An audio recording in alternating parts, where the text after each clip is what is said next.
It's the Real Estate Podcast, brought to you by ANZ Home Loans for financial well-beings. Lower North Shore head-to-head between Mossman versus Lane Cove, with Mossman an ultra-premium harbourfront flagship suburb, and Lane Cove, a highly sought-after family leafy favourite.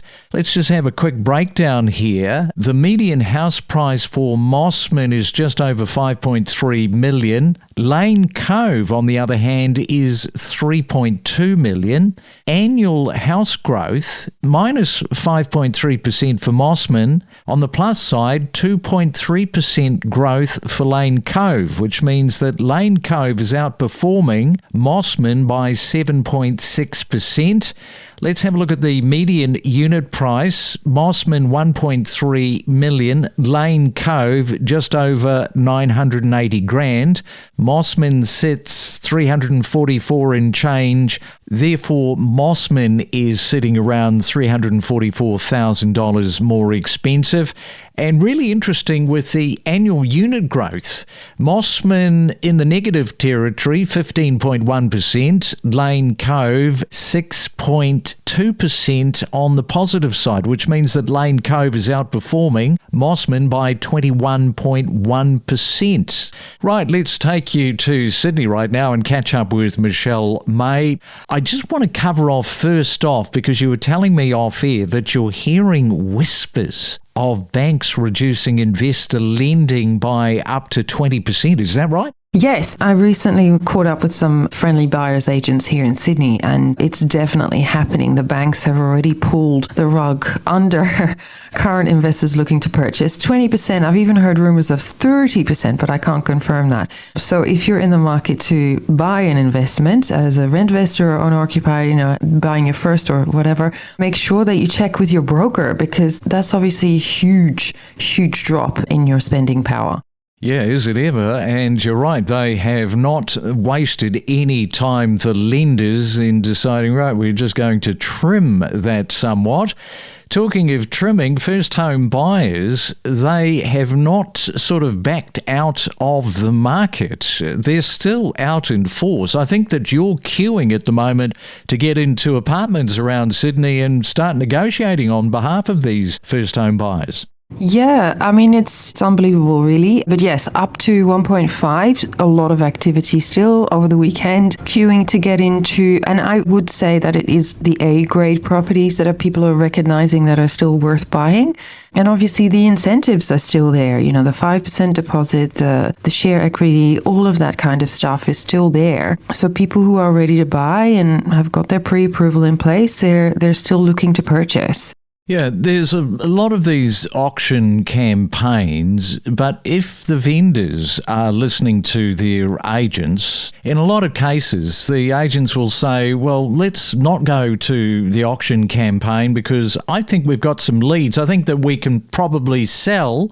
Is that what you're seeing? Are you getting those calls from the agents saying, look, this is one that is going to auction, but we could possibly do something before it hits that campaign? Yeah, absolutely. I'm actually in the middle of something like that right now where the agent has says to me, the auction's not for another 2-3 weeks, but you guys are here. I've got some other people there. Let's do something.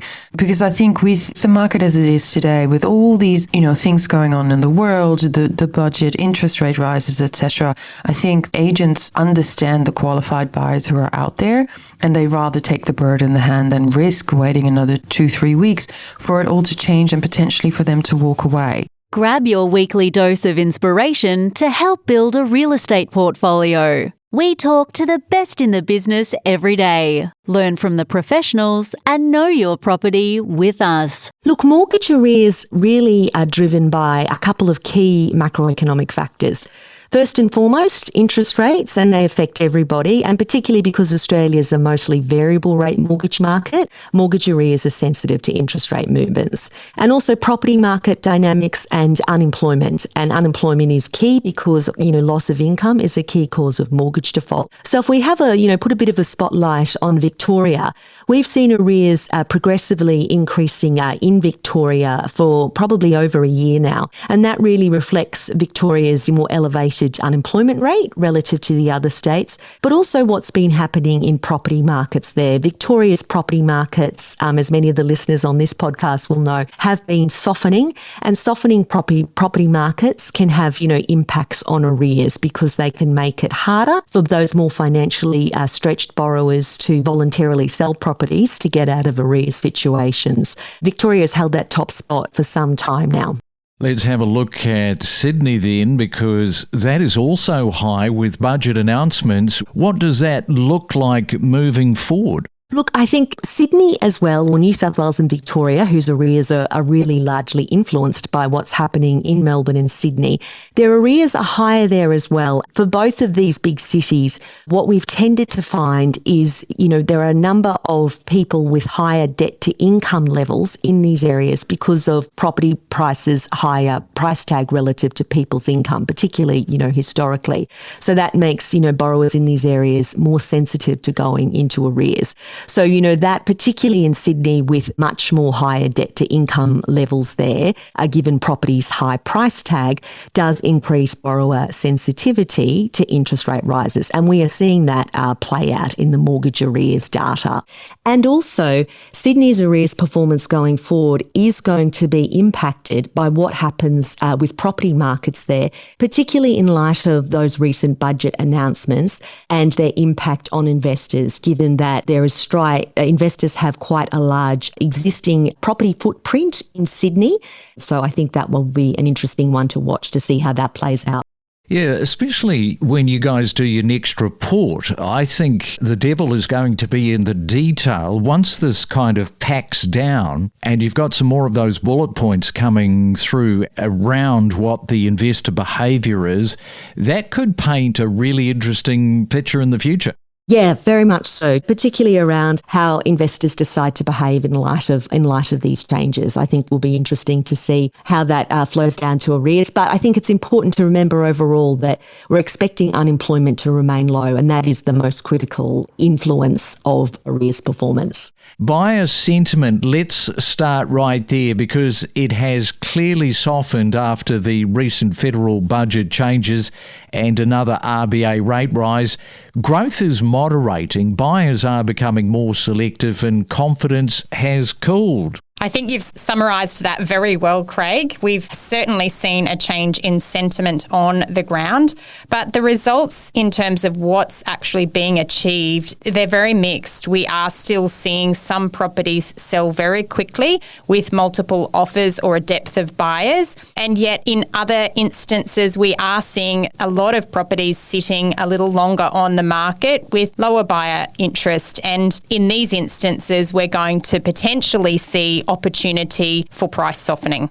Yeah, a major talking point, I think, fair to say right now in Brisbane is investor hesitation. Like with borrowing capacity in the mix, along with tax policy and holding costs, the emotional urgency that we saw in 2024-25, we know that has eased significantly. It certainly has, and you are not wrong when you state the fact that investors are very uncertain. They are currently, in a lot of instances, sitting on the sidelines waiting for certainty. Right now, we've got all of the budget announcements that have been made, but we don't have anything formally legislated. So until we have that certainty, we're likely to see that demand from investors inhibited simply because of the lack of certainty. I want to talk to you about the two-speed market also, because higher-end Brisbane homes around that $2 to $3 million range are slowing, with fewer buyers attending inspections and some properties sitting longer on the market. Meanwhile, and I know that we've spoken about this before, suburbs including Logan, and good morning if you're in Logan listening this morning, they continue seeing strong demand in competitive open homes. Look, it's an interesting market, and I think we need to overlay what we're likely to see in the months that are ahead of us, as well as what we're seeing right now today. You are correct in that the most affordable end of the market here in Brisbane has shifted 6.1% in the 3 months to the end of April, whereas the most expensive segment of the market has only shifted 3.5%. So you'll note in both instances, growth has been positive. However, it's a lot stronger in the market where investors have have typically played, but also where first home buyer activity has been stronger. And that's led a lot by affordability and price point. You've got bragging rights at the moment, no question about that. Brisbane continues to outperform Sydney and Melbourne due to, well, its tighter housing supply. Oh, shock horror, we shouldn't be surprised. Also, interstate migration and stronger affordability relative to southern capitals. It's always nice to have those bragging rights, isn't it? It is. Look, I mean, we've just released or just seen some of the releases of SQM listings data, and right now Sydney listings are at a 17-year high, Melbourne are at a 12-year high, and yet Brisbane is still about 30% below our long-term average. So that gives some context as to the undersupplied market that we have here in Brisbane. And of course, whilst the tax changes, the global uncertainty and the rising interest rate environment has impacted demand across the board, in a market that's tightly supplied, that has less impact on prices. And we've seen that play out given the fact that Brisbane's house values and unit values have still shown positive price growth up to the end of March compared to many other capital city markets. That's a strong performance. We are your local source for unbiased, expert insights into the world of real estate. We are not a real estate company. Our only objective is to help you better understand the real estate market. Now, we're in Sydney this morning, so we better look at the Sydney listings because property listings across Sydney have increased noticeably compared to last year, giving buyers more choice and more negotiating power. Agents at the moment, they're reporting a growing number of sellers trying to exit before conditions potentially soften even further. Days on market are stretching out across many suburbs, and Sydney's ultra-premium market is splitting into two different scenarios. Trophy homes and elite waterfront assets are still attracting wealthy buyers quickly, while the $3 million to $5 million market is slowing due to finance restrictions and borrowing pressures. So whereas you would have had, 5 to 6 bidders at an auction earlier in the year, now you're lucky to get 2. We're often seeing, agents grabbing onto buyers and doing deals pre-auction. So it's a wonderful time. And it's very rare, these windows that open up, I've got to tell you. These softer markets don't last for that long. I think this one will last maybe 6 months or so. So a lot of people are hesitating at the moment, but we're finding that the market is a great time, particularly if you're an upgrader. If you are thinking of upgrading your home, you're not going to get nearly as much as you thought when you're selling your home. But then if you're buying a higher price property, there's going to be a bigger discount. So the changeover cost is ending up to be lower. So there's one opportunity for buyers right now in the market, Craig. Yeah, the Sydney buyers, as you say, they're very active at the moment, but far more cautious than they were during the boom years. You've got this borrowing capacity, which is tightened, as I mentioned. Budgets have reduced by around 10 to 15% for some buyers, and properties with problems are on the market for much longer. What are your thoughts around all of that? Yeah, we are seeing the days on market blowing out a bit more. I mean, Sydney used to be an average of 42 days, but then when we had COVID, it went down to 10 days. And beginning of the year, it was around 32 days. So it is trending upwards now. And that's as a result of seeing more listings coming on the market. SQM Research just put out their data and they're seeing quite a significant rise in listings. And that's because people are fearing that the market conditions could get worse. And so they go, you know what, we need to sell. Let's do it sooner than later. So I think the other thing that we're seeing at the moment is the whole budget changes. Should I buy new? Should I buy old? Is it a good time to wait? Should I just buy now? Am I catching a falling knife? All of these kind of typical scenarios that go through buyers' heads. But what I'm seeing out there is investors very much sitting on their hands. They're not really willing to take a punt. But at the same time, I'm out there looking myself to buy and I'm very active. And I'm thinking, you know what? It's actually a wonderful time to buy because there's so much less competition. Long-term property investing despite short-term market cycles. Now, I mentioned that previous question being a bit of a favourite for yours. I know that this is something also that you can talk to. The mistake that so many property buyers, whether you're buying a home or investment, that they fall into is following the herd. I get asked, when is the best time to buy? And I say that's the wrong question. The right time to buy is when you are ready. Yes, there are certain timings of the market that you can possibly do a little bit better, but at the end of the day, it's about when it works for you. You've got to get your borrowing capacity right. And at the moment, borrowing capacity is being crimped. I think we're in for at least another 1, maybe 2 more interest rate rises. So if you've got a pre-approval, use it or lose it, I say. Secondly, you've also got to look at the broader market conditions. And if you can buy when there's not many other people buying, that's a great time to buy.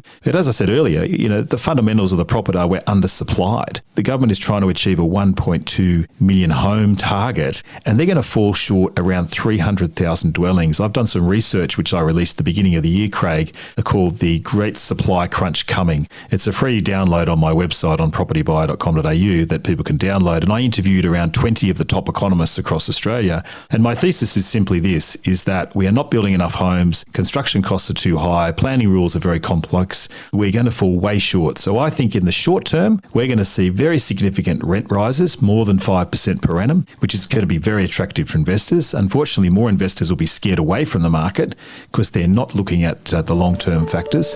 I think it's going to become harder for the younger generation to get into the market rather than easier because of the changes that have come in. We connect you to the best real estate information across Australia. The Real Estate Podcast.